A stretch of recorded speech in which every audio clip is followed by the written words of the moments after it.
Did you even ask the owner of this house for permission? The question left my mouth with a calm I hadn't expected. I had just opened the door to my condo, grocery bags still dangling from my arms, and there she was. Chloe, my daughter-in-law, standing right in the middle of my living room as if it were nothing. There were two enormous suitcases at her feet and an expression that mixed surprise with something worse, annoyance, as if I were the intruder, as if my arrival had ruined her perfectly laid plans. She looked up at me, blinked twice, and then let out that uncomfortable little laugh she used whenever someone confronted her. It was a short, sharp laugh, designed to make the other person feel ridiculous. But I didn't look away. I stood there on the threshold of my own home, holding the heavy bags filled with produce and canned goods, waiting for an answer she clearly hadn't prepared. "Hey, Ava. I didn't hear you come in." Her voice sounded light, almost musical, as if we were having a casual conversation about the weather, as if the suitcases didn't exist, as if it were completely normal for her to be in my condo on a Thursday afternoon without warning me, without asking, without showing the slightest consideration for the fact that this was my space, my refuge, the only place in the world where I could still breathe without anyone demanding anything of me. I didn't move. I stayed, right there in the doorway, feeling the weight of the bags beginning to leave red marks on my forearms. But I didn't drop them. Something inside me had hardened the exact moment I saw those suitcases. Something that had been soft, pliable, always ready to give in. For years, I had finally found a boundary. "I asked you a question, Chloe." My voice came out firmer this time. She tucked a strand of her perfectly styled hair behind her ear, that gesture she made when she needed to stall for time to think about what to say. Her eyes, painted with light shadows that matched her designer blouse, avoided mine for a second before she looked back at me with that small, condescending smile I despised so much. "Ava, please don't exaggerate. Dion and I only need to stay for a few days. They're doing renovations in our condo and the noise is unbearable. The crew starts at 6 a.m. and doesn't leave until 7 o'clock p.m. We can't sleep. We can't work. We can't live like this. We figured it wouldn't be a problem to come here. After all, you live alone and you have 2 bedrooms you don't even use." There it was. That one sentence that perfectly summed up what my family thought of me. You live alone, and you have rooms you don't use. As if my life were an empty space waiting to be filled by the needs of others. As if the fact that no one was sleeping in the rooms next door automatically turned my home into a resource available to whoever needed it. As if my 68 years of existence didn't grant me the right to decide how, when, or with whom to share my space. I finally walked into the apartment and set the bags on the dining room table. The sound of the canned goods hitting the wood was louder than I'd expected. Chloe took a step back, barely perceptible, but I noticed it. Her body language had changed. She wasn't so relaxed anymore. The discomfort was starting to filter through the mask of security she always wore. I stood beside the table, not unpacking the groceries, not moving toward the kitchen as I normally would. My hands rested on the wooden surface, and I could feel my own pulse beating in my fingertips. It wasn't fear. It wasn't nerves. It was something different.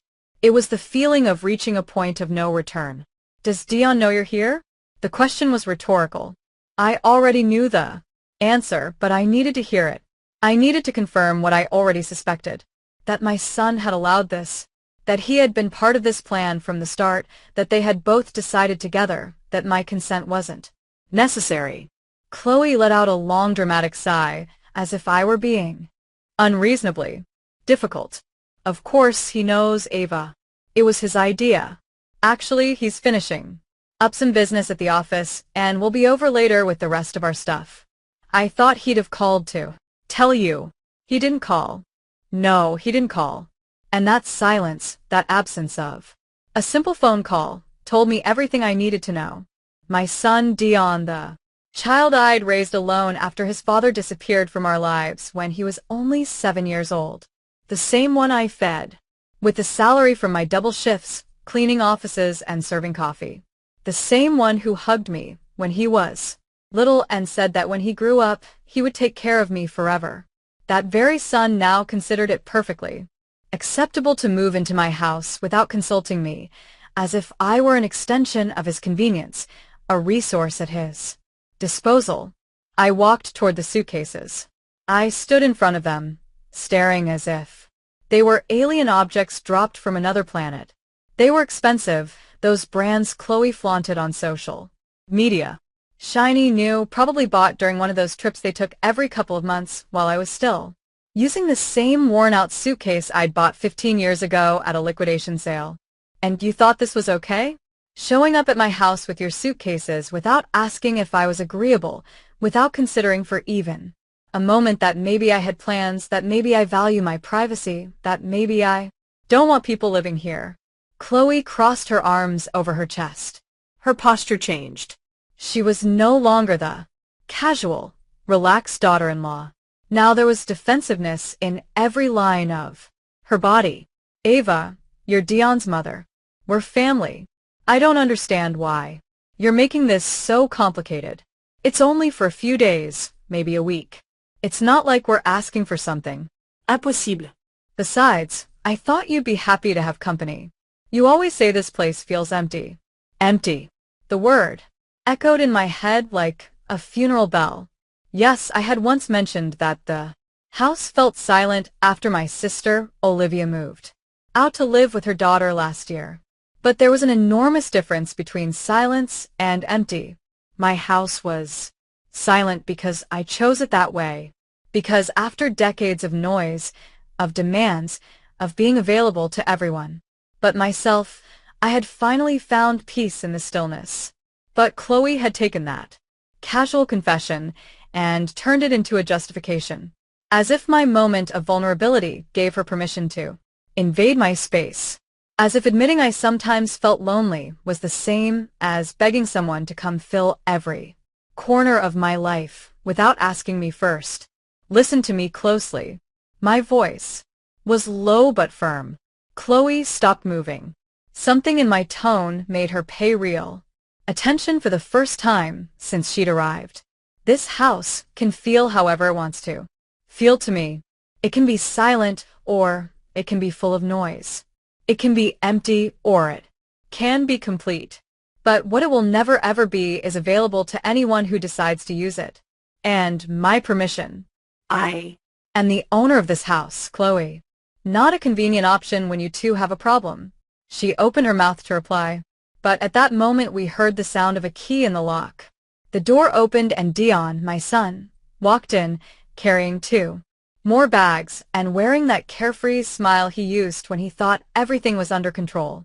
Mom, glad you're home. Chloe explained it to you, right? We'll only be here for a week, 2 at the most. You won't even notice we're here. Don's words floated in the air as if they were the most reasonable thing in the world. He set the bags on the floor next to the suitcases, dusted his hands on his pants, and looked at me with that expression I knew too well. It was the same look he had when he was 12 years old and came home late after playing basketball with his friends, expecting me not to get mad because he was just being a normal kid after all. Except Dion wasn't 12 anymore. He was 42, and I was no longer that young, exhausted mother who gave in to every smile because I was too tired to fight another battle. I stood by the dining room table, my hands still resting on the wood, watching him enter my condo as if it were his own territory, as if the last 40 years hadn't passed, as if continuing to be his mother meant I had automatically surrendered any expectation of respect or consideration. Dion approached and tried to give me a kiss on the cheek. I didn't move. I didn't pull away, but I didn't lean in either. I stayed exactly where I was, and he must have noticed something in my posture because he stopped halfway. A look of confusion briefly crossing his face before turning into a wider, more forced smile. What's wrong, Mom? Did you have a bad day? A bad day? As if my reaction were the result of a passing mood. As if the problem was that I'd had to wait too long in line at the bank, or that traffic had been heavy. Not that my son and daughter-in-law had decided to move into my home without consulting me. Not that they had treated me as if my opinion were irrelevant. Not that they had assumed my life, my space, my peace were resources available for their convenience. I didn't have a bad day, Dion. I had an unpleasant surprise when I got home to find your wife moving in here without anyone asking me if I agreed. Dion Chuckled, a genuine laugh as if he'd just heard something funny. He ran a hand through his hair, that gesture he made when he thought someone was overreacting, and shook his head. Mom, please don't be dramatic. I called you twice this morning, and you didn't answer. I figured you were out and we could get settled before you got back. It's not that big of a deal. I looked over at Chloe, who was now standing next to the suitcases with her arms still crossed, watching the exchange with a mixture of discomfort and something that dangerously resembled satisfaction, as if my confrontation with Dion was proving something she already suspected, that I was difficult, that I was unreasonable, that I was the obstacle in a situation that should have been simple. You called twice, and when I didn't answer, you decided that was enough authorization to move into my house. We're not moving in, Mom. We're just staying for a few days. Dion moved toward the kitchen, opened the refrigerator casually, grabbed a bottle of water I'd bought that afternoon, and drank straight from it. That small gesture, so insignificant to any external observer, felt like a confirmation of everything I'd been thinking. He saw no difference between his space and mine. To him, my house was an extension of his. My refrigerator, my food, my privacy, it was all part of a shared territory where he had unlimited access. I closed my eyes for a moment, trying to control the pressure building in my chest. It wasn't anger yet. It was something deeper, older. It was the accumulated weight of decades of being the person who always yielded, who always understood, who always put others' needs before her own. It was the weariness of having spent my entire adult life being useful, available, and convenient for everyone but myself. How many days is a few days, Dion? He shrugged, still drinking the water, not looking directly at me. A week? 2 at the most. The crew said they'd finish up fast. It's just until we can sleep in our own bedroom again without waking up to the sound of drills at 6 a.m. 2 weeks. 14 days of having 2 people in my space, using my bathroom, eating my food, interrupting my routine. 14 days of not being able to walk in my pajamas through my own living room if I woke up thirsty in the middle of the night. 14 days of having to consider other schedules before deciding if I could watch my favorite show or listen to my music. 14 days of giving up the peace I had worked so hard to build after years of noise and chaos. And you just assumed I'd be okay with that? Dion finally capped the water bottle and looked at me with something that tried to look like patience but was really thinly veiled condescension. Mom, you're my mother. Of course, I assumed you'd be okay with it. What did you want us to do? Stay in a hotel and spend $150 a night when you have 2 empty bedrooms here? That doesn't make sense. $150 a night. There was the real truth, naked and unadorned. It wasn't about needing me. It wasn't about wanting to spend time with me. It was about money, about economic convenience, about how using my apartment for free was more sensible than paying for their own comfort. And I, as always, was expected to understand, to be reasonable, to place their financial needs above my emotional tranquility. Chloe cleared her throat from her spot next to the suitcases. When she spoke, her voice had adopted that soft, conciliatory tone people use when they want to sound reasonable while manipulating a situation to their advantage. Ava, we really don't want to cause you any trouble. If it's a problem, we can help with expenses. I don't know, maybe $50 extra for utilities. We'll be using water and electricity. It's only fair we contribute. $50. As if the problem were the cost of utilities. As if I could put a price tag on my privacy, my routine, the quiet mornings where I sat on my balcony with a cup of coffee and simply existed without having to be a mother-in-law, a hostess, or any other role others needed me to play. It's not about money, Chloe. My voice came out. Wearier than I intended. Dion approached again, this time putting a hand on my shoulder with that gesture he'd used 1,000 times when he wanted to soften me up. Then what is it about, Mom? Just tell me what's bothering you, and we'll fix it. You want us to buy the groceries? Perfect. No problem. You want Us to clean everything before we leave? We can do that, too. You don't want us making noise in the mornings? We'll be silent as mice. Tell me what you need, and we'll do it. What I needed was for them to have asked me first. What I needed was for them to have considered that maybe I had the right to say no. What I needed was for them to understand that being family didn't mean having automatic access to every aspect of my life without my consent. But how could I explain that without sounding like the selfish mother, the difficult mother-in-law, the unreasonable woman who refused to help her own family in a time of need? I gently moved Dion's hand from my shoulder, not with abruptness, but with enough firmness for him to know the gesture wasn't welcome right now. What I need, Dion, is for you to understand that this is my house, not a hotel, not a backup option, not a resource available every time you have an inconvenience. It's the place where I live, where I rest, where I have the right to decide who enters and who stays. But we're your family, Mom. His response was immediate, almost automatic, as if those 4 words were an irrefutable argument, as if the simple fact of sharing blood nullified any expectation of respect or consideration. And maybe for a long time, I had believed that. Maybe for years I had accepted that being family meant always being available, always understanding, always willing to sacrifice my own needs for theirs. But something had changed. Maybe it was turning 68 and realizing that time was no longer infinite. Maybe it was the death of my friend Serena last year, who spent her last days regretting never having lived for herself. Maybe it was simply the accumulated exhaustion of decades of being invisible in my own life. Precisely because you are my family. This hurts me more, Dion, because I would expect you more than anyone to understand that I also have a right to my space, to my peace, to my decisions. Dion exchanged a glance with Chloe.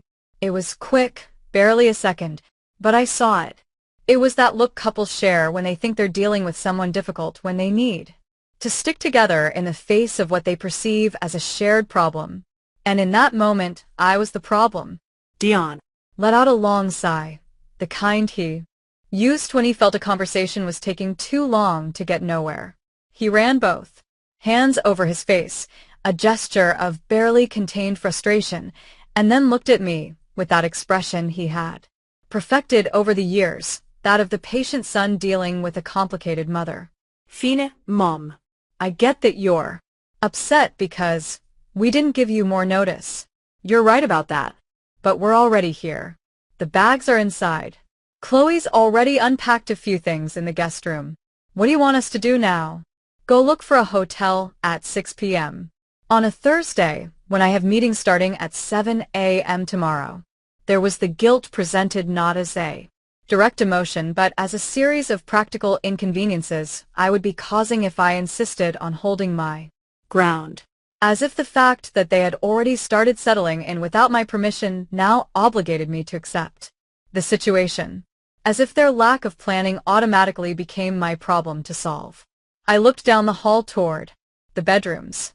The guest room door was slightly ajar, and from where I stood, I could see a corner of the bed with what looked like clothes already spread out on it. Chloe had said she had unpacked a few things. She wasn't asking Permission to stay. She was claiming territory. I walked toward that room. I heard Dion's footsteps behind me, and then Chloe's voice saying something low to him that I couldn't quite make out. I pushed the door completely open, and what I saw confirmed what I already suspected. Not only were there clothes on the bed, but toiletries were lined up on the dresser. Chloe's travel case was open by the mirror. 2 pairs of shoes were neatly arranged by the wall.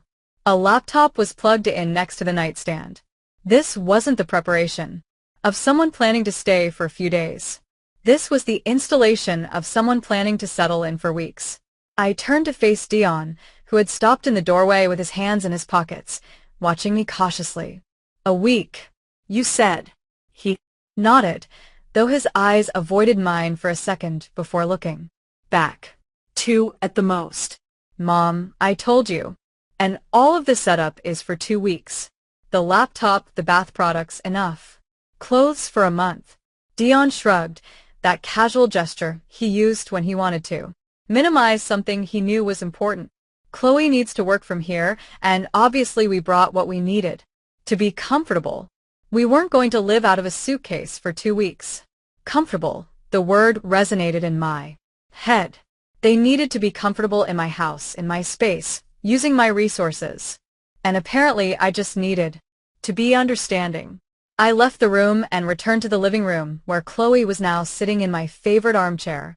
The one by the window, the one I had bought 3 years ago after saving up for months. She had her phone in her hand, scrolling with the casual concentration of someone who had no immediate worries. When she saw me enter, she looked up and offered me another one of those small smiles. "Ava, we really will be as little trouble as possible. You won't even notice we're here. I work remotely, so I'll be in the room most of the day. Dion leaves early and comes back late. We can buy our own food if you want, or cook for the 3 of us, however you prefer." However I prefer. As if all these options she was presenting were genuine, as if she were really giving me decision-making power, and not simply offering variations of a situation I had never accepted in the first place. I walked up to the armchair, where she was sitting. I didn't say anything immediately. I just stood there looking at her, waiting to see if she understood what I was communicating without words. She blinked, the smile slowly beginning to fade. And after a few seconds, she stood up from the armchair with an awkward movement. "I'm sorry." "Did you want to sit here?" I didn't want to sit there. I wanted her to understand that every inch of this condo was mine. That armchair wasn't an available seat for whoever needed it, but the place where I spent my afternoons reading, where I sat with my coffee every morning, where I had cried after Serena's funeral, where I had made the decision to finally leave that exhausting job at the coffee shop and take my retirement.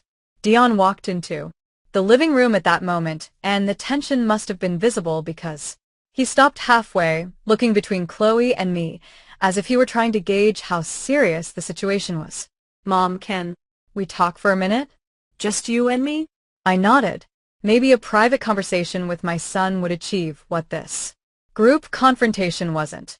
Maybe if I spoke directly without Chloe acting as backup for his position, he might actually hear what I was trying to say. We went to the kitchen. Dion leaned against the counter, crossed his arms, and looked at me with an expression that tried to be serious, but primarily conveyed impatience. "All right, Mom. Talk." "What is really bothering you?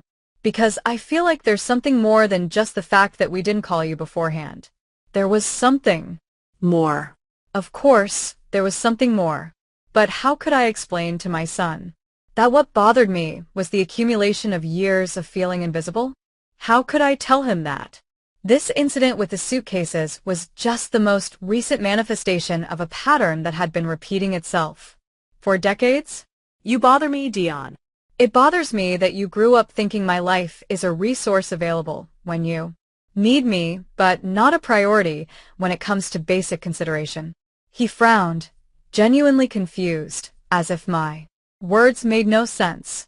"I don't understand what you mean by that. When was the last time you visited me without needing something from me?" The question came out before I could stop. Dion opened his mouth, then closed it, then opened it again without making a sound. He was searching his memory, trying to find an example that would refute my accusation. And the fact that it was taking him so long to find one only confirmed my point. Mom, come. "See you often." You come when you need me to watch your dog because you're going out of town. You come when Chloe is busy, and you need me to hold on to some important documents. You come when you fought with her and need a place to crash for one night. You come when you have car trouble and need me to lend you money for the shop. But when was the last time you came just to ask me how I was?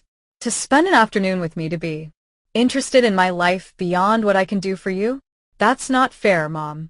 His voice had risen, and I could hear the defensive tone filtering through every word. I call you on the phone. I send you texts. I asked you last week if you wanted to come out to dinner with us. You invited me to dinner because it was Chloe's birthday and you needed someone else to pay the bill. You didn't invite me because you wanted my company. In fact, you barely spoke to me all dinner. You two spent the whole time arguing about where you were going on vacation next month while I sat there eating my salad in silence. I didn't know you felt that way. Why? Didn't you say anything at the time? Because I never say anything, Dion. Because I learned a long time ago that when I speak up, when I express that I feel ignored or undervalued, you all make me feel like I'm overreacting, that I'm too sensitive, that I should just be grateful I was included. So I stopped saying things. I stopped expecting. I Stopped believing that my presence in your lives was anything more than functional. He shook his head, running his hands through his hair in frustration. This is ridiculous. You're turning this into something much bigger than it is. We just need to stay here for a few days. We're not trying to invade your life or make you feel bad. We just need temporary housing help. And it never occurred to you that maybe I have a life, too. That maybe I had plans for these 2 weeks. That maybe I enjoy my routine and my privacy, and I don't want to give them up because you decided to renovate your condo without considering alternatives. What plans, Mom? What do you do all day that's so important you can't share your space with your own family? And there was the question that revealed exactly what he thought of my life. To Dion, I didn't do anything important. I had no significant commitments. I just existed in a state of constant availability, waiting for someone to need me to have a purpose. I Don't have to justify my days to you, Dion. The simple fact that I want to be alone in my own house should be reason enough. Dion let out a short, humorless laugh and shook his head as if he were dealing with something utterly absurd. He straightened up, stepping away from the counter, and looked at me with an expression that mixed disbelief with barely contained frustration. So, what you're saying is that you'd rather be alone than help your own son, that your comfort is more important than your family's needs? I wasn't saying that, or maybe I was, but not in the way he was interpreting it. It wasn't about choosing my comfort over their needs. It was about recognizing that my needs mattered too, that I also deserved to be considered. That my life wasn't a blank space, waiting to be filled by the urgencies of others. What I'm saying is that you Should have asked me before assuming I'd be available. That you should have given me the option to say yes or no. That you should have treated me with the same respect you would treat anyone else you were asking a huge favor of. It's not a huge favor, Mom. It's letting your son sleep in your guest room for a few days. It's giving up my privacy for 2 weeks. It's changing my entire routine. It's sharing my bathroom, my kitchen, my living room, every space where I breathe. It's giving up the peace that cost me so much to achieve after years of living for everyone but myself. Dion looked up at the ceiling as if seeking divine patience, and then looked back at me with that tired expression he used when he felt someone was being unnecessarily complicated. You know what, Mom? I think the real problem here is that you've been alone for too long. You've become selfish. I'm not saying this to hurt you, but it's the truth. You weren't like this before. You always had your doors open for me, for anyone. Do you remember when you let my friend Marcus live here for 3 months when his parents kicked him out?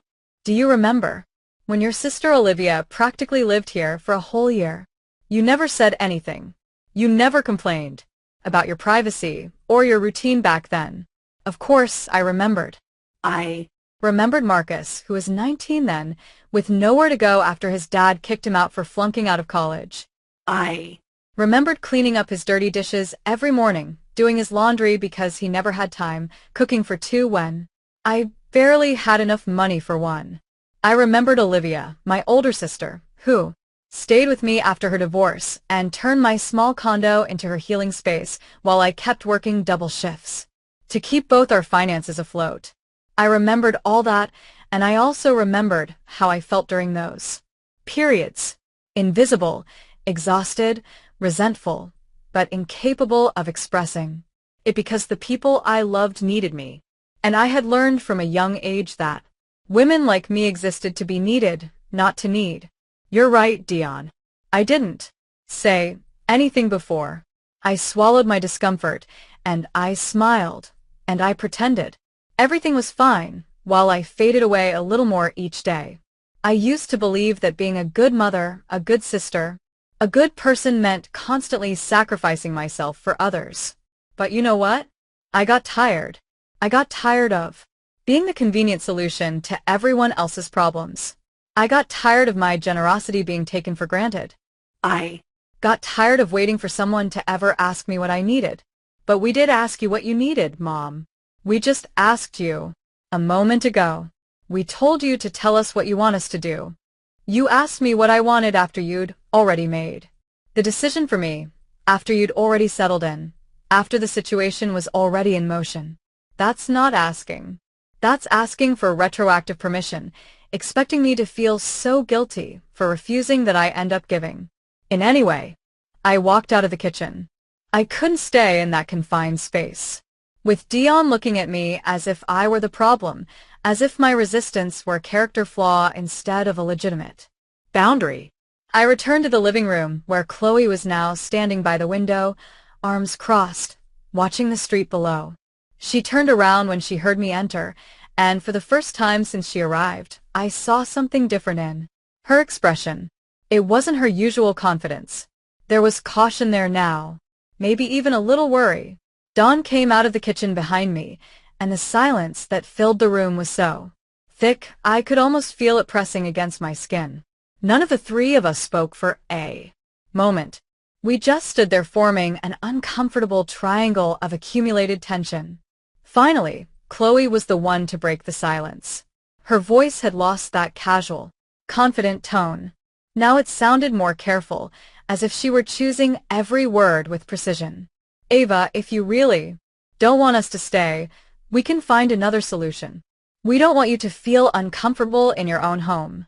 I Looked at Dion, expecting him to back up what his wife had just said.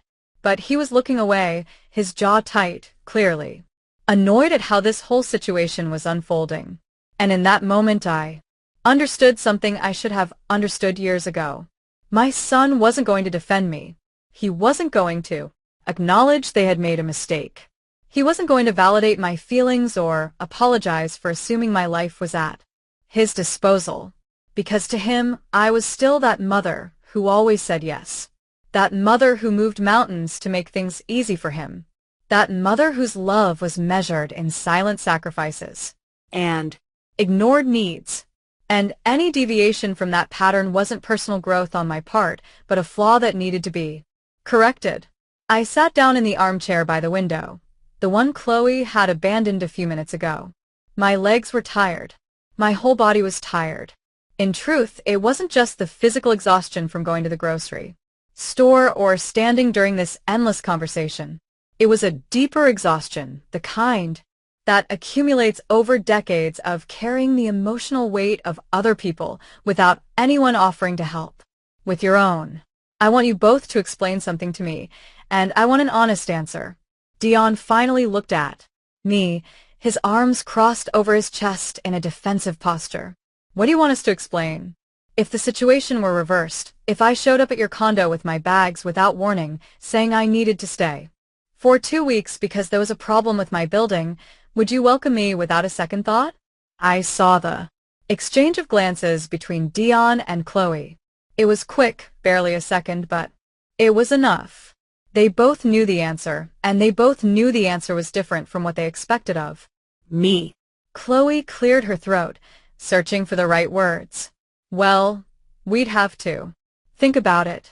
Our place is smaller, and we both work from home now. It would be complicated with the space. And exactly.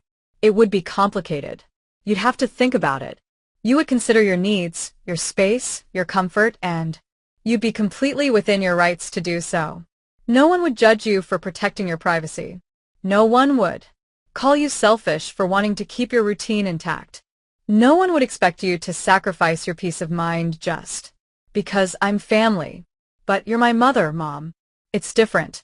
Dion had taken a step toward me, his hands outstretched as if he were trying to explain something obvious that I wasn't grasping.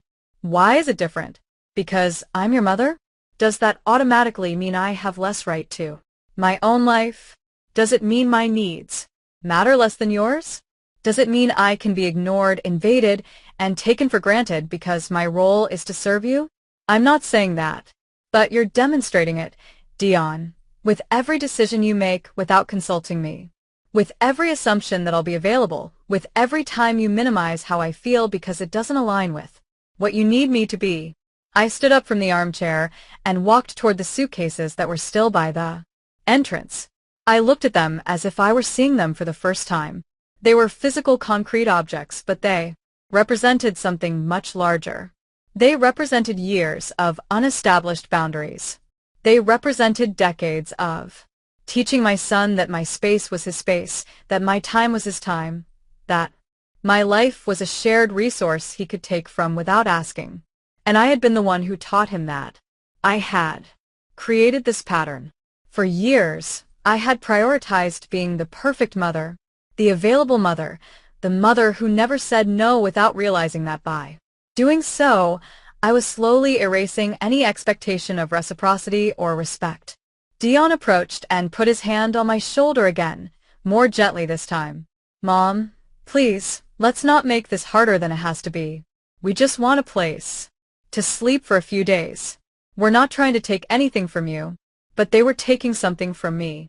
They were taking my ability to decide over my own life. They were taking my right to say no without being punished with guilt. They were taking the possibility of existing as something more than an extension of their needs. I Moved my shoulder away from his hand, not aggressively, but with enough firmness for him to understand that the gesture was unwelcome. This is my house, Dion. I pay the rent. I pay the utilities. I decide who comes in. And right now, I'm deciding that I need you both to leave. The silence that followed my words was so absolute that I could hear the ticking of the wall clock in the kitchen. Dion stood completely still, his hand still suspended in the air where my shoulder had been, looking at me as if he hadn't correctly understood what I had just said. Chloe let out a small sound, something between a gasp and a disbelieving laugh. What did you say? Dion's voice sounded strange, higher than normal, as if the words had gotten stuck somewhere between his throat and his mouth. He ran a hand over his face, took a deep breath, and then looked at me with an intensity one hadn't seen in years. Mom, please tell me you're joking. I'm not joking. I need you to take your things and leave. Chloe Took a step forward, her hands raised in a gesture intended to be conciliatory, but which actually conveyed barely contained desperation. Ava, wait. We can talk about this. If we did something Wrong. We can fix it. You don't have to kick us out. We're family. Family. That word again used as a shield, as justification, as if it were an automatic pass that annulled any need for basic respect. As if sharing blood meant I had to tolerate anything except any invasion, forgive any lack of consideration. Precisely, because you are family. This hurts so much because I would expect you more than anyone to understand that I also deserve to be treated with dignity. Don let out another laugh, this time longer, sharper, loaded with disbelief. He turned around, walked a few steps toward the window, then came back as if the movement helped him process what was happening. This is insane. You're being completely irrational. You're going to kick your own son out on the street? Why? Because we showed up a few hours Before we could talk to you. Because we didn't follow some ridiculous protocol you just invented? I didn't just invent anything, Dion. Asking before moving into someone's home isn't a ridiculous protocol. It's basic respect. It's what you would do with anyone else in your life. It's what you'd expect others to do with you.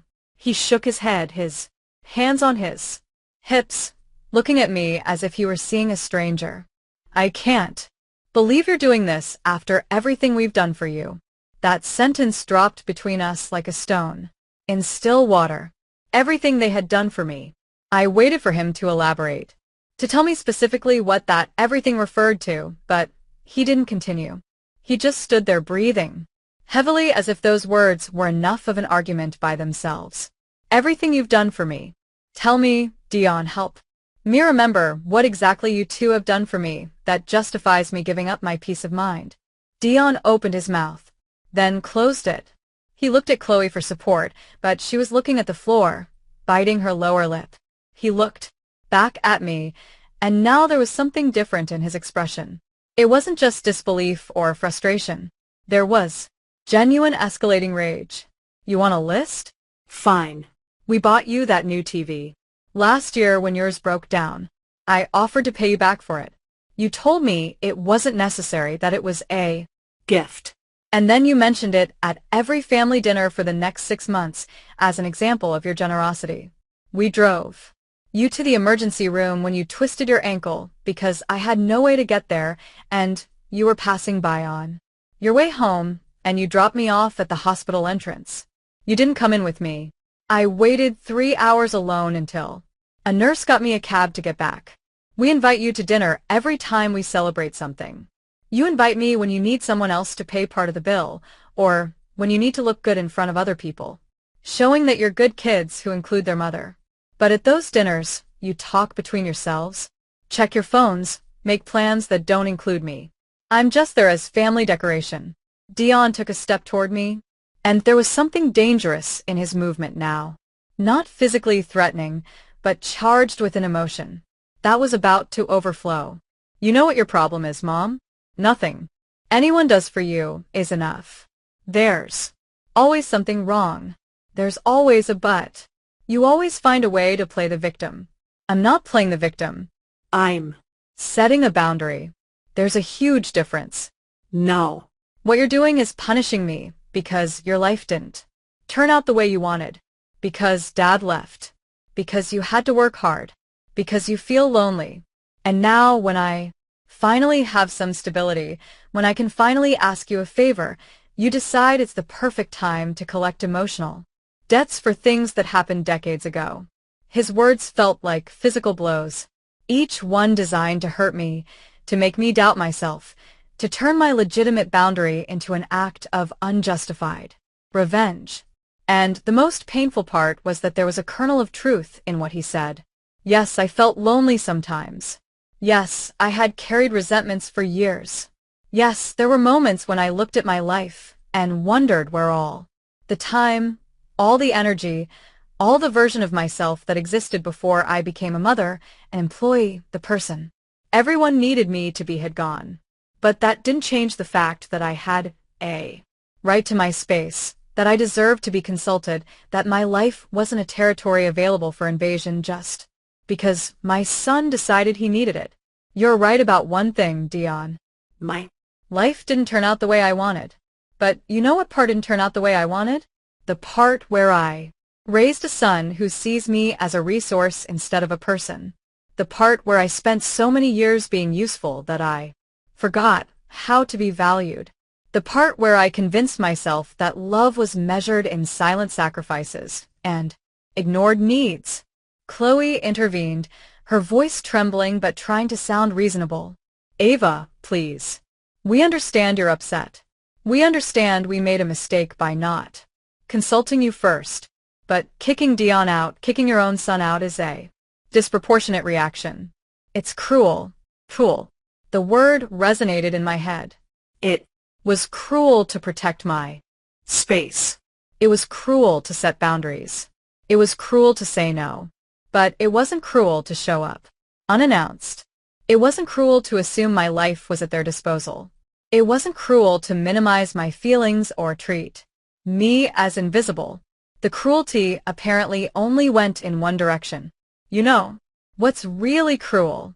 Raising a son alone for decades, sacrificing every dream I had, working until my hands bled and my back could no longer straighten, all to ensure he had opportunities one never did. And then when I finally get a little peace, a little space to breathe, I discover that to him, I'm just a convenience, a place to stay when it's cheaper than a hotel. That's not fair. Don had raised his voice now, and his cheeks were red with contained emotion. I didn't ask to be born. I didn't ask for Dad to leave. I didn't ask for you to have to work so hard. Those were your decisions, your circumstances. You can't blame me for that. Now, I'm not blaming you for any of that, Dion. I'm blaming you for not seeing that I am a person, too. For treating me as if my only function is to make your life easier. For showing up here today and acting like my consent didn't matter. He walked toward the suitcases, grabbed one of them with more force than necessary, and looked at me with a mixture of pain and anger that made it difficult to meet his gaze. You know what, Mom? You're right. We're leaving. I don't need this. I don't need to be in a place where I'm clearly not welcome, where my own mother treats me like a stranger. I'm not treating you like a stranger. I'm treating you with the same standard you treat me, without prior consideration. Dion lifted the suitcase, stumbling slightly with its weight, and headed for the door. Chloe followed him, taking the other suitcase. But before reaching the exit, she turned to look at me one last time. I hope this is worth it, Ava. I hope your space and your peace are worth losing your son over. My son is not lost because I set a boundary. If he leaves and doesn't return, it's because he chose to value his comfort more than our relationship. It's because he preferred to be angry than to be wrong. Don had already opened the door and was stepping out into the hallway when he suddenly stopped. He turned around, looked at me with a strange expression I couldn't immediately decipher, and then to my complete surprise, he let out a sharp laugh. It wasn't a laugh of joy. It was a bitter, sarcastic laugh loaded with disbelief. This is perfect. Truly perfect. Wait until I tell everyone how my mother kicked me out of her house for daring to ask her for help. Wait until the family hears about this. Wait until Aunt Olivia knows that the generous Ava, the one who always has her doors open, now she's gotten so selfish that she won't even help her own son. There was the veiled threat, the promise, that if I stood by my decision, he would make sure everyone knew what kind of terrible mother I had become. That he would call my sister, my cousin Tanisha, anyone who would listen, and tell them his side of the story. A version where he was the innocent victim and I was the cruel mother who had abandoned him in his moment of need. For a second I felt the familiar weight of guilt pressing against my chest. That automatic impulse to yield, to apologize, to say that everything had been a misunderstanding and that of course they could stay. That instinct that had been cultivated over decades of being the person who kept the peace, who avoided conflict, who sacrificed her own comfort to avoid being seen as difficult. But then I remembered something my friend Serena had told me 3 months before she died. We were sitting in her hospital room, and she had taken my hand with fingers that barely had any strength left and looked at me with those tired eyes that had seen too much of life. Ava, she had said, her voice barely audible above the constant beeping of the machines. The biggest mistake I made was caring more about what people thought of me than what I thought of myself.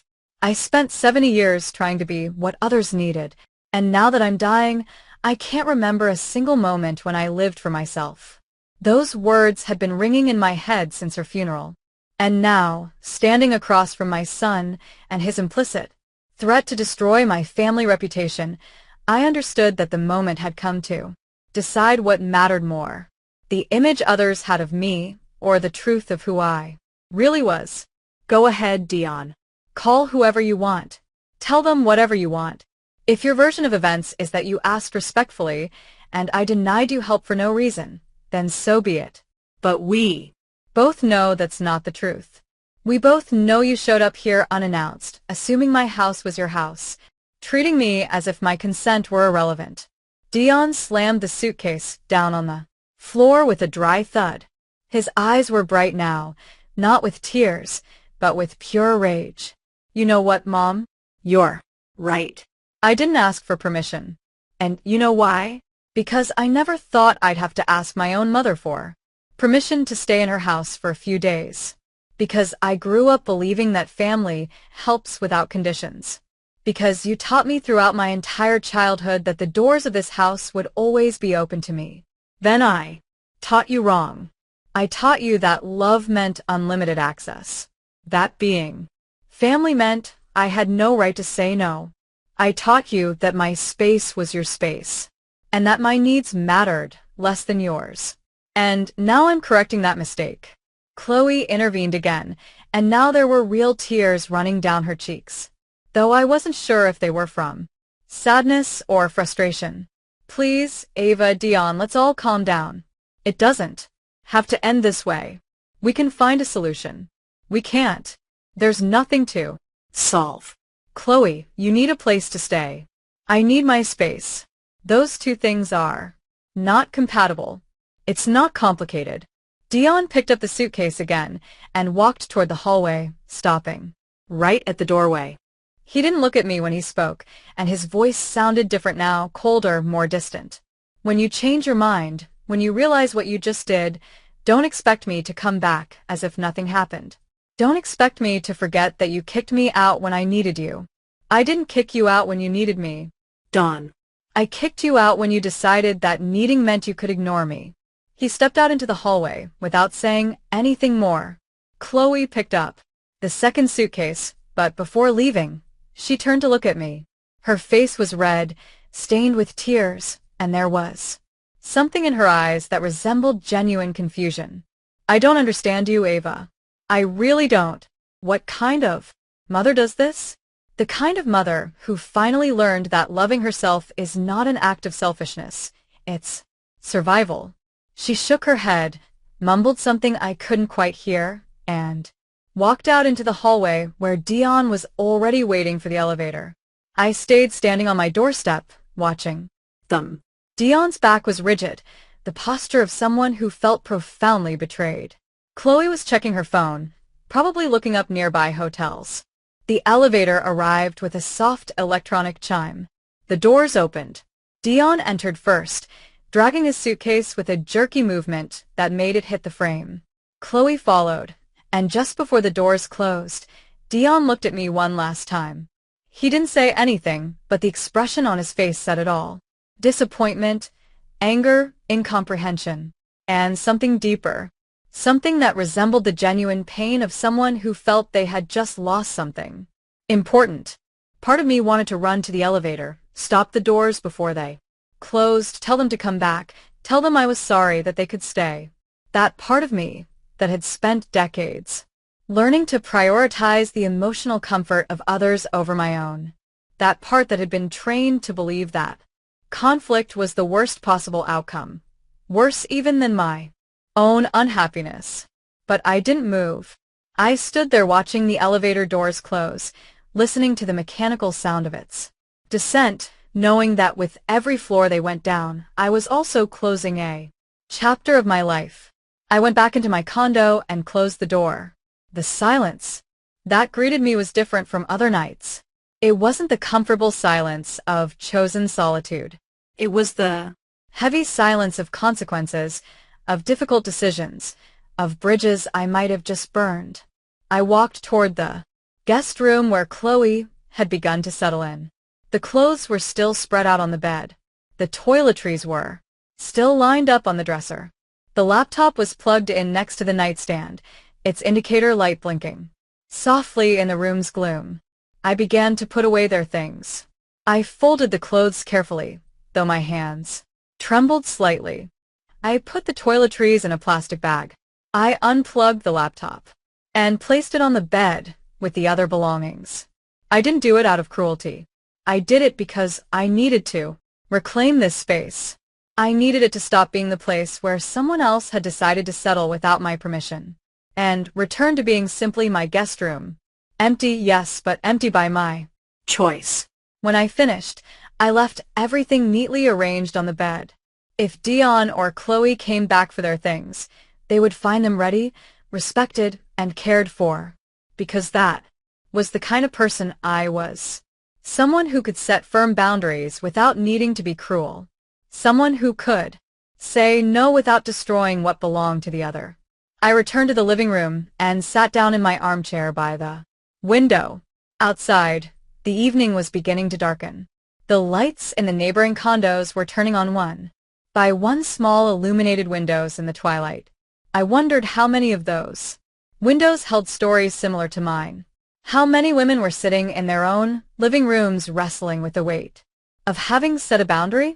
How many were asking themselves if they had done the right thing? My phone vibrated in my sweater pocket. I took it out and saw a message from Dion. Just 3 words. Hope you're happy. I didn't reply because I wasn't happy. There was nothing joyful about what had just happened. There was no victory in having closed the door on my own son. There was no satisfaction in knowing that weeks, maybe months, would likely pass before we spoke again. But there was something else, something that wasn't happiness, but that felt important nonetheless. There was clarity. There was the certainty that for the first time in decades, I had chosen my own dignity over the comfort of others. There was the sense that I had recovered something I hadn't even known I had lost. The right to say no without having to justify myself endlessly. Another message arrived. This one was from Chloe. Dion is very upset. I don't think he'll call you for a long time. I hope your pride is worth it. My pride? As if setting boundaries were a matter of pride. As if protecting my space were an act of vanity instead of self-care. As if the problem were my resistance and not their invasion. I turned off the phone, not because I was running away from the consequences of my actions, but because I needed silence. I needed to process what had just happened without the constant interference of messages designed to make me feel guilty. I got up and went to the kitchen. The grocery bags were still on the table, exactly where I'd left them what felt like hours ago, but had probably only been 45 minutes. I started putting the groceries away, moving on autopilot. The vegetables went into the refrigerator, the canned goods into the pantry, the bread stayed in its usual basket on the counter. Every object found its designated place, and there was something comforting in that simple routine. Amidst the emotional chaos I had just gone through, these small actions anchored me to something tangible and predictable. When I finished putting everything away, I made myself a cup of tea.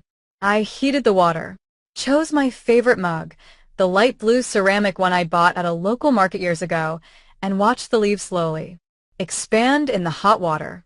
The familiar aroma enveloped me, and for the first time since I had opened the door to my condo that afternoon, I felt like I could fully breathe. I sat down again in my armchair with the mug between my hands. The heat of the tea seeped through the ceramic and warmed my palms. Outside, night had completely fallen. The city continued with its constant rhythm, indifferent to the small drama that had just unfolded in my 6th-floor apartment. And then, without warning, I started to cry. They weren't dramatic sobs. It wasn't the heartbroken weeping of someone who had just lost something irreplaceable. They were silent tears that simply ran down my cheeks while I remained seated, holding my tea, looking out at the darkness beyond the window. Tears that had been waiting decades for their turn to come out. I cried for the mother I had been, that young woman who worked 2 shifts and came home so tired she could barely stay awake to help Dion with his homework. I cried for the years I had spent convincing myself that constant sacrifice was love, when in reality it was just fear. Fear of not being enough.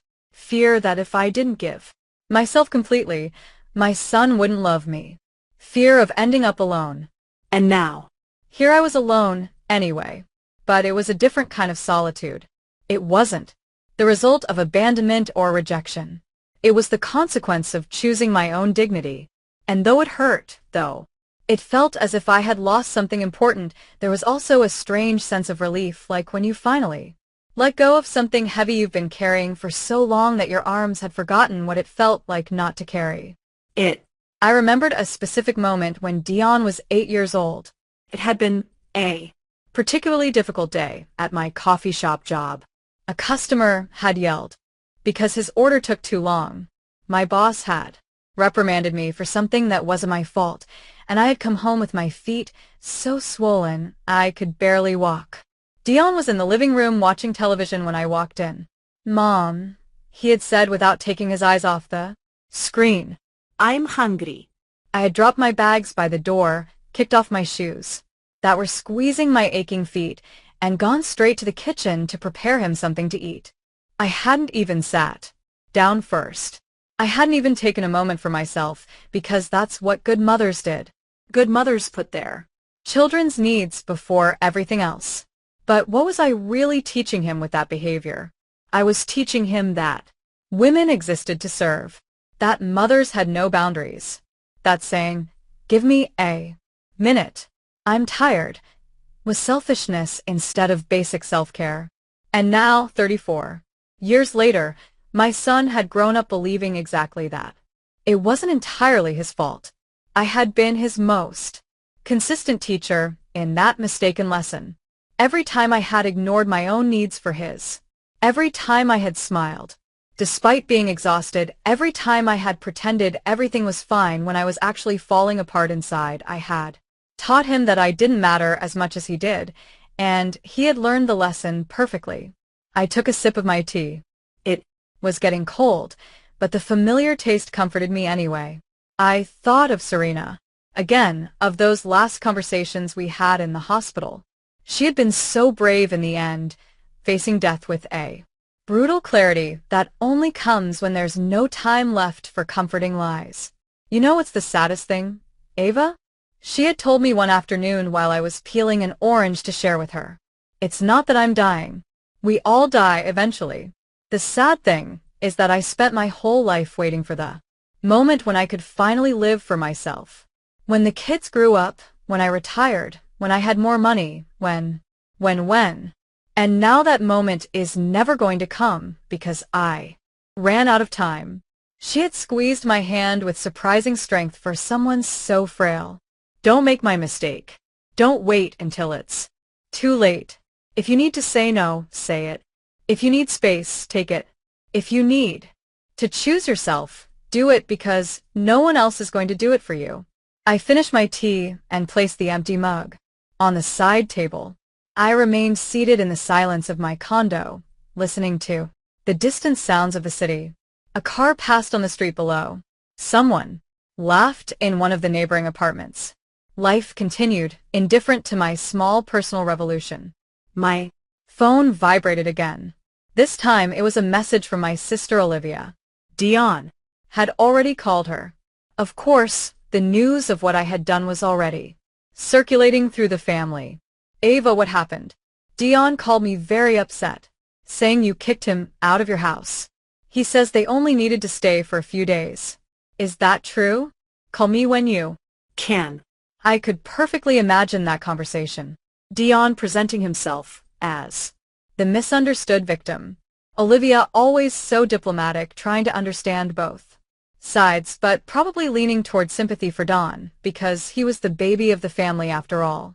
And I would be painted as the difficult mother who had suddenly become selfish in her old age.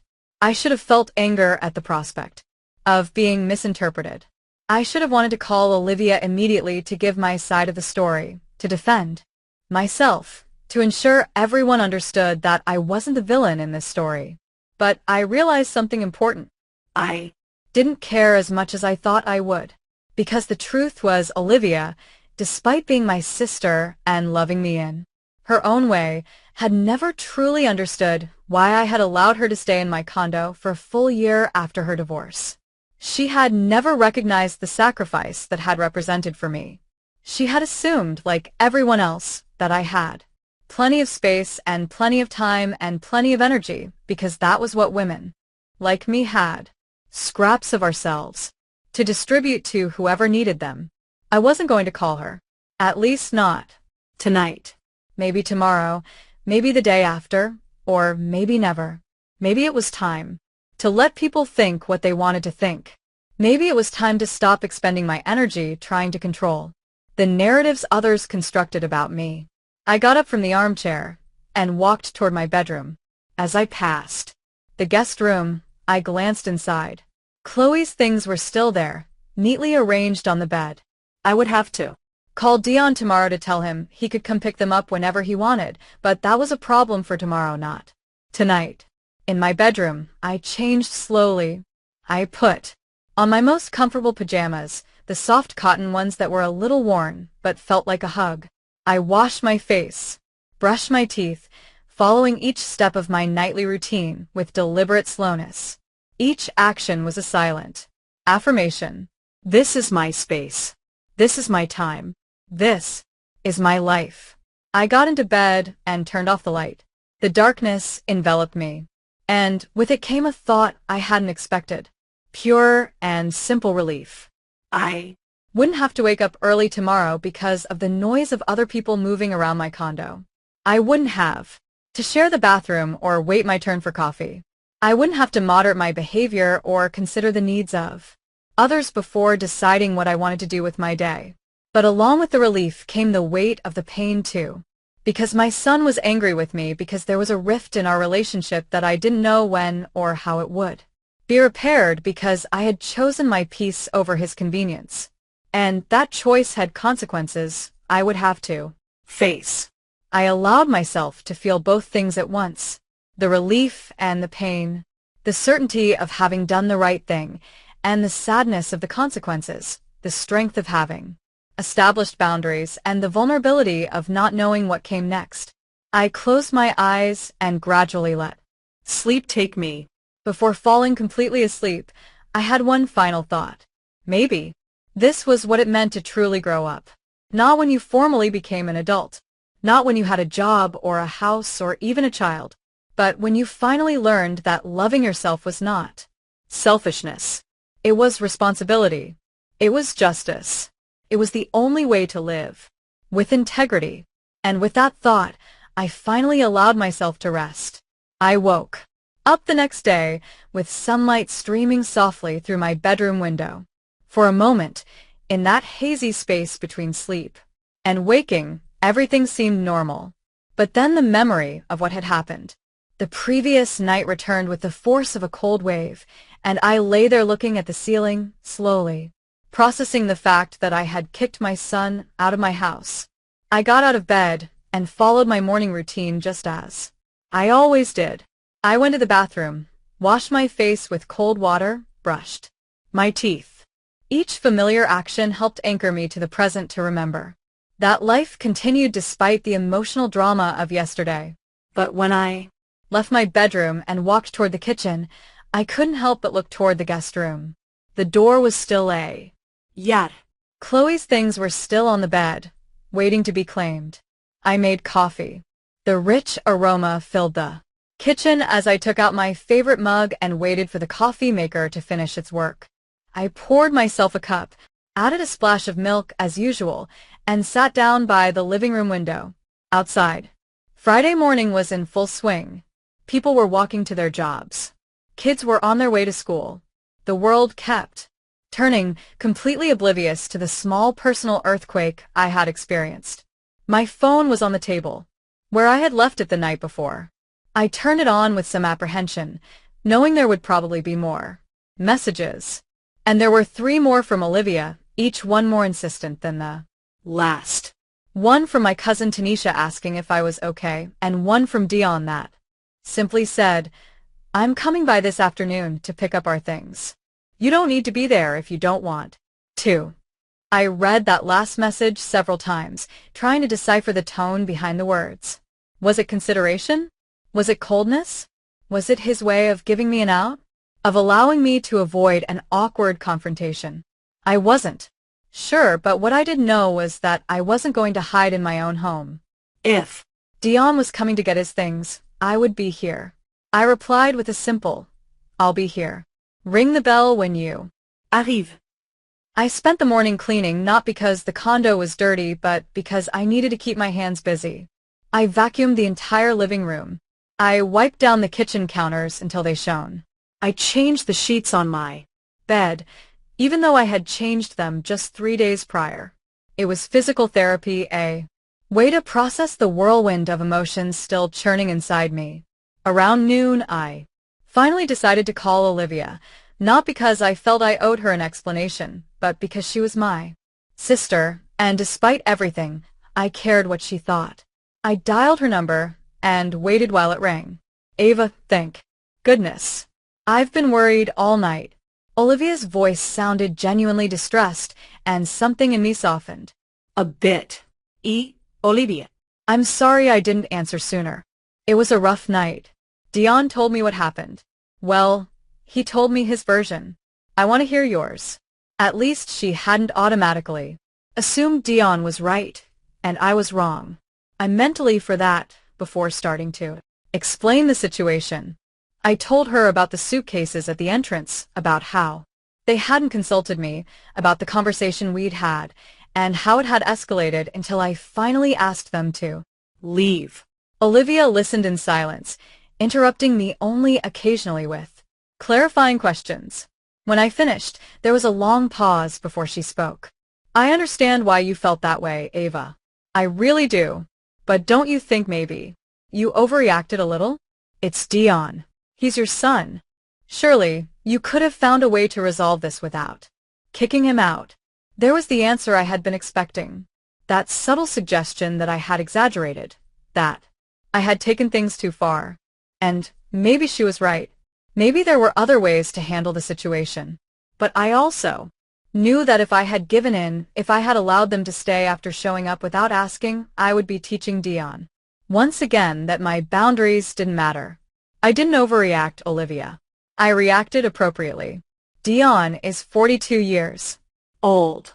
He's a grown man with a steady job and enough resources to pay for a hotel. He decided it was more convenient to use my space without consulting me. That's not okay. No matter how much I love him. But that's just how families are, isn't it? We help each other when there's a need. We don't ask permission every time we need something. I should have known Olivia would say something like that. She had lived with me for a year after all, and during that time I had never charged her rent, never asked her to contribute significantly to expenses, never put a time limit on finding her own place. I had been the generous, available, understanding sister, and now that I was setting boundaries, I must have seemed like a hypocrite. Do you remember when you lived with me after your divorce, Olivia? There was an awkward silence on the other end of the line. Of course, I remember. You were so generous to let me stay. Do you know why I didn't ask you to leave after a few weeks, or even a few months? Olivia didn't answer immediately, and I continued before she could because I was scared. I was scared. I was afraid that if I set boundaries, if I asked you to find your own place, you would think I was selfish, that I didn't love you enough, that I was a bad sister. So, I swallowed my discomfort and my need for personal space, and I let you stay. Because that's what good sisters did. Ava, I didn't know you felt that way. You never said anything. Exactly. I never said anything. And that was my mistake, because by not saying anything, I taught everyone around me that I had no boundaries, that they could take what they needed from me, without worrying about the cost it had for me. And now, after decades of doing that, I'm finally learning to use my voice. And it hurts. It hurts to set boundaries. It hurts to disappoint people. But it hurts less than continuing to disappear in my own life. Olivia sighed deeply. I don't know what to tell you, Ava. I understand what you're saying. I really do. But Dion is very hurt. He's saying he won't talk to you for a long time. That is his choice. I'm not punishing him. I'm just protecting my space.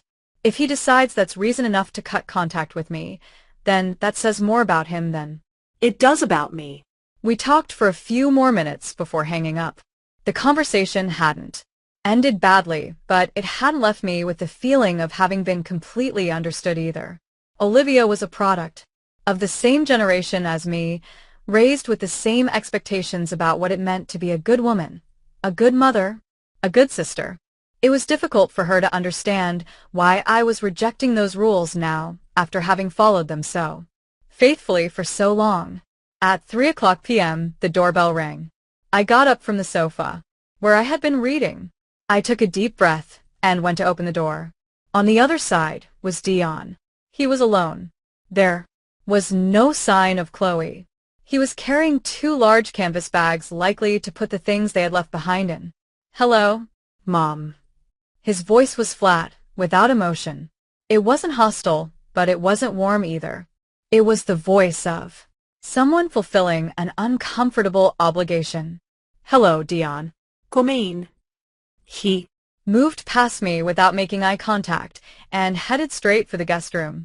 I closed the door and stood in the living room, not knowing whether I should follow him or give him space.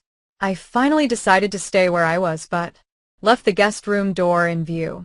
I could hear him moving around the room, opening and closing drawers, the sound of the bag zipping up. It took him about 10 minutes to pack everything. When he came out, he had both bags hanging from his shoulders, and his expression was still that carefully neutral mask. He stopped in the living room halfway between the bedroom and the exit door. For a moment, I thought he was going to say something important, that maybe this was the opportunity for a real conversation, but instead he simply nodded toward the hallway. "Can I use the restroom quickly before I leave?" Of course. He put the bags down by the door and went into the bathroom. I heard the water running, the familiar sound of someone moving through a space they knew well. And in that moment, the reality of what I had done hit me. Not the part about setting boundaries or protecting my space that still felt right, but the part about how my son, my only son now, felt like a stranger in the house where he had grown up. How he had to ask my permission to use the bathroom. How the distance between us had grown so quickly in just 24 hours. He came out of the bathroom and picked up the bags again. He headed toward the door, and I followed him. He opened the door, stopped on the threshold, and finally looked Directly at me. "Is there anything you want to say, Mom?" There were so many Things I wanted to say. I wanted to tell him I loved him. I wanted to explain once more why I had to do what I did. I wanted to ask him if we could ever have a relationship where I was seen as something more than a convenient resource. But what came out of my mouth was something different. "I love you, Dion. I will always love you. But I'm no longer going to sacrifice my well-being to avoid your discomfort. If that means we spend time without speaking, then so Be it. But the door will always be open for a relationship where we both respect each other mutually." He nodded slowly as if he were processing my words. He didn't say he "Loved me, too." He didn't say he understood. He just nodded. Goodbye, Mom. "Goodbye, Dion." The door closed behind him with a soft sound that resonated much louder than it should have. I stood in that exact spot for several minutes, looking at the closed door, listening to the absolute silence that filled my condo. There were no footsteps in the hallway, no voices, just silence. I walked back to the living room and sat down in my armchair by the window. My hands were trembling slightly, so I clasped them in my lap and breathed deeply, trying to calm my racing heart. I had done it. I had maintained my boundary even when my son had come to collect his things with that hurt expression on his face. Even when every fiber of my motherly being wanted to run after him, apologize, and beg him to come back. The next few days passed with a strange slowness. I woke up every morning and followed my routine. Coffee, shower, breakfast, but everything felt different. Now there was a weight in the air, a constant awareness that I had broken something, though I wasn't sure if what I had broken was my relationship with Dawn or simply the dysfunctional pattern we had maintained for decades. Olivia called me twice more that first week. In the second call, her tone had changed. It was no longer just worry. There was something more there. "Ava, I've been thinking a lot about what we talked about when I lived with you after my divorce." I heard the sound of her taking a breath on the other end of the line, as if she were gathering courage. "I never properly thanked you for that year I never recognized what you sacrificed to give me space. I just assumed you were fine with it because you never said otherwise. But I should have asked. I should have been more considerate. I hadn't expected that. Apology. I felt something loosen in my chest, something I hadn't even known was tight. Thank you for saying that, Olivia. It means a lot. Maybe you were right about what you told Dion. Maybe we all took it for granted. That you would always be available, that you would always say yes, that you would never have your own needs. 2 weeks passed before I received the next message from Dion. It wasn't an apology. It wasn't even a conversation, just a photo. It was an image of him and Chloe, in front of what looked like their newly renovated condo. The message read, "Renovations are finished. We're back. Home." He didn't mention anything about what had happened. He didn't ask how I was. It was a cold, factual message, the kind of update you would send to a distant acquaintance rather than your mother. But it was something. It was a thin thread of communication. And I decided to take it for what it was, a small first step. I replied, "I'm glad you're comfortable in your space now. Take care." There was no response after that. The days turned into weeks. I continued with my life. I went to the grocery store on Thursdays as always. I met my friends for coffee on Tuesdays. I read books I had been putting off for months. I spent entire afternoons sitting on my balcony, simply observing the city, something I had never allowed myself to do when I was constantly waiting for someone to need me. And slowly, very slowly, I began to notice something. The guilt I had been carrying, that constant feeling that I had done something terrible, began to diminish. In its place appeared something different. It wasn't happiness. Exactly. It was more like peace, like the feeling of having finally sat down. Something heavy after carrying it for so long that your arms had forgotten what it felt like to be free. A month after the incident, I was at the market choosing tomatoes when my phone rang. It was Dion. A real call, not just a message. My heart sped up as I looked at his name on the screen. I put the tomatoes back in their place and moved away from the crowd a bit before answering. "Hello. Mum." His voice sounded different. It had lost that defensive tone it had had the last time we spoke. "How are you?" "I'm well." "And you?" There was a long pause. I could hear background noise, maybe traffic, as if you were walking down the street. "Eva." "Been thinking a lot about what happened, about what you said." I didn't say anything, waiting, giving him space to continue. "You were right, Mom. Not about everything. I still think you could have handled it differently, but you were right about the main thing. I showed up without asking. I assumed you would be available because you always have been, and that wasn't okay." I felt something loosen in my chest, something that had been tight for weeks. "Thank you for saying that, Dion. Chloe and I have been talking. She says she's always felt like I take you for granted, that I treat your generosity like it's an obligation, instead of a gift. And I think she's right." I listened to the words coming out of my son's mouth and felt something I hadn't felt in a long time. Hope. Not the naive hope that everything would go back to the way it was because I didn't want it to be the way it was, but the hope that maybe we could finally build something new, something more honest. "I appreciate you telling me this. I know it wasn't easy. Mom, I was wondering if we could have lunch together. Just you and me. No Chloe, no pressure. Just a talk. Would you like that?" I surprised myself by smiling. "I'd love that." We agreed to meet the following Saturday at a small restaurant halfway between our condos. When I hung up, I realized tears were running down my cheeks, but these were different from the ones I had cried that first night. These were tears of relief, of gratitude, of the possibility of healing.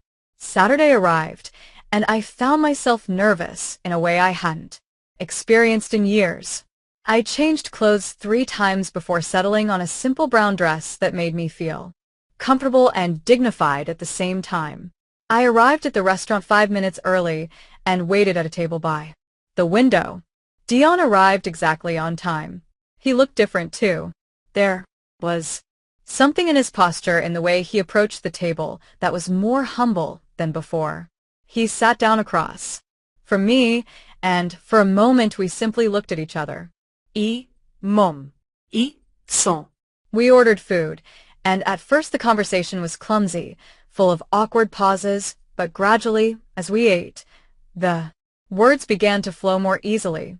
Dion told me about his job, about the issues they were having with one of his projects. I asked him about Chloe and how she was handling the stress of her own work. And then, between the main course and dessert, Dion put down his fork and looked directly at me. Mom, I Need to tell you something, and I need you to listen fully before you respond. I nodded, feeling my stomach tense with anticipation. My whole life, I've seen you as my mother first and as a person second. I never stopped to think about who you were beyond what you did for me. And that was selfish. It was unfair, and I'm sorry. His voice cracked slightly on the last words, and I saw that his eyes were moist. When you kicked me out of your house, I was furious. I thought you were being cruel, that you were punishing me for something I didn't understand. But after weeks of thinking about it, talking to Chloe, even talking to a therapist, I started seeing, I realized something. I realized I've never asked you what you need. I've never considered that your life doesn't exist solely in relation to mine, and that has to change. Tears ran freely down my face now, and I didn't try to stop them. I don't need you to be the perfect mother who always says yes to everything. I need to know the real person, Ava, not just Mom. And If that means you sometimes tell me no, that you sometimes set boundaries, then I accept it. Because I'd rather have an honest relationship with you than continue living in this pattern where I take and you give until there's nothing left of you.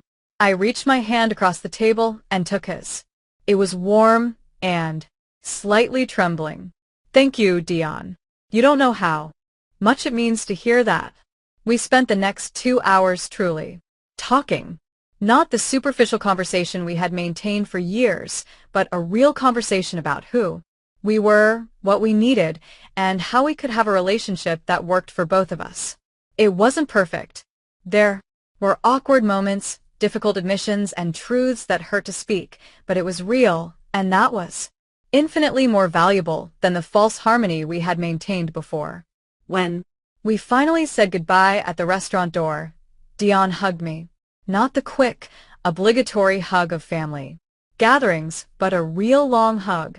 The kind of hug that says, I see you. I Value you. I love you for who you are, not just for what you do for me. The following months weren't perfect. There were relapses, moments when Dion fell back into old patterns of taking my availability for granted. But the difference was that now I had a voice and he was learning to listen. I learned that teaching respect to your children doesn't end when they grow up. Sometimes the most important lesson comes when you finally say no. When you finally establish the boundary you should have established years ago. When you finally choose yourself without apologies. Because being a mother doesn't mean being invisible. It doesn't mean sacrificing every part of yourself on the altar of maternal love. It doesn't mean your house, your time, your life are resources available to whoever needs them without your consent. Being a mother means loving deeply, but it also means teaching your children that real love includes respect, that healthy relationships have boundaries, that you too are a person with needs, dreams, and the fundamental right to decide over your own life. That Thursday afternoon, when I found the suitcases at my entrance, was not the end of my relationship with my son. It was the beginning of a new relationship, one built on honesty instead of obligation, on mutual respect instead of unilateral sacrifice, on true love instead of dysfunctional patterns inherited from generations that taught us women existed to serve. And when I sit in my armchair, by the window now with my hot cup of coffee in my hands, looking at my quiet, tidy condo, I feel something I hadn't felt in decades. Pride.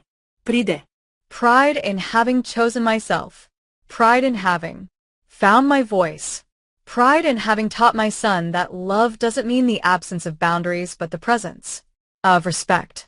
My house is still my house. My life is still my life. And I, Ava Holloway, at 68 years old, am finally the owner of both. For most of my life, I thought love meant giving everything until nothing was left of me. But now I see that love also means saying enough and still having room in your heart to forgive, to grow, and to start again. Setting boundaries doesn't destroy love, it protects it. And when we finally learn to respect ourselves, others start to see our worth, too. That's the peace I found, and I wish the same for you. If you feel the same way, and like my story, show it by giving this video a like. Let's see how many of us there are. I'm curious where and what time are you listening from? Write it in the comments. If you'd like to support my journey, you can send me a small donation. Thank you for listening and sharing your precious time with me. For more life stories like this, check out the other videos on my channel and Subscribe. on the screen, you'll find 2 new stories I'm sure you'll enjoy. Click one and start listening right Away. Love.